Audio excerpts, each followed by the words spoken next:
దాన్ని డినామినేషన్గా మార్చేసి ఆ యొక్క భాషలు మాట్లాడితేనే పరలోకం వెళ్తాం, ప్రవచనాలు చెప్తేనే పరలోకం వెళ్తామని చెప్పి వాళ్ళు దాన్ని ఒక సిద్ధాంతంగా మార్చేశారు. హల్లెలూయా.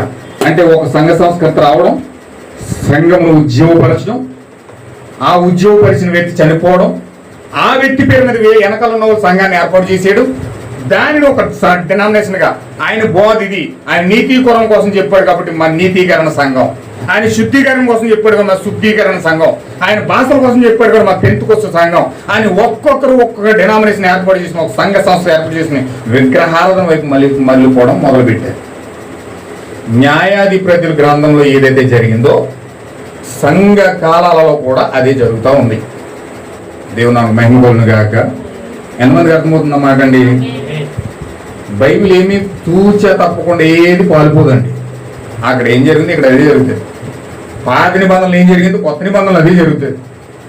అది మన కళ్ళు చూడడానికి ఆత్మ సంబంధమైన కళ్ళు ఉంటేనే చూస్తాం, లేకపోతే మనం చూడలేమండి.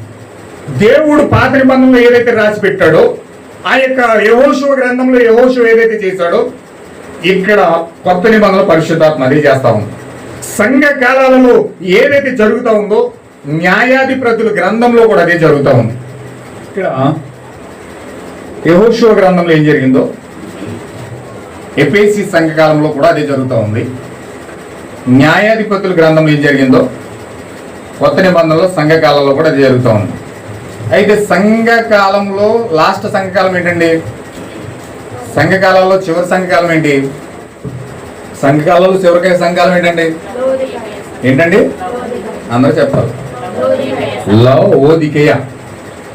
లవోదికేయ సంఘకాలం.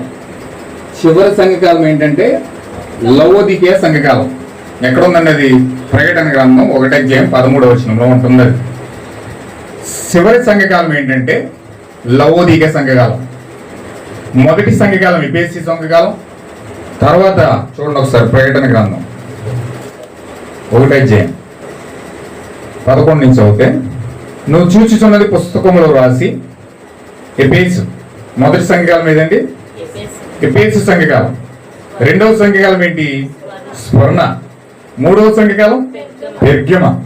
నాలుగవ సంఘకాలం థుయతైర. ఐదవ సంఘకాలం సార్దిస్.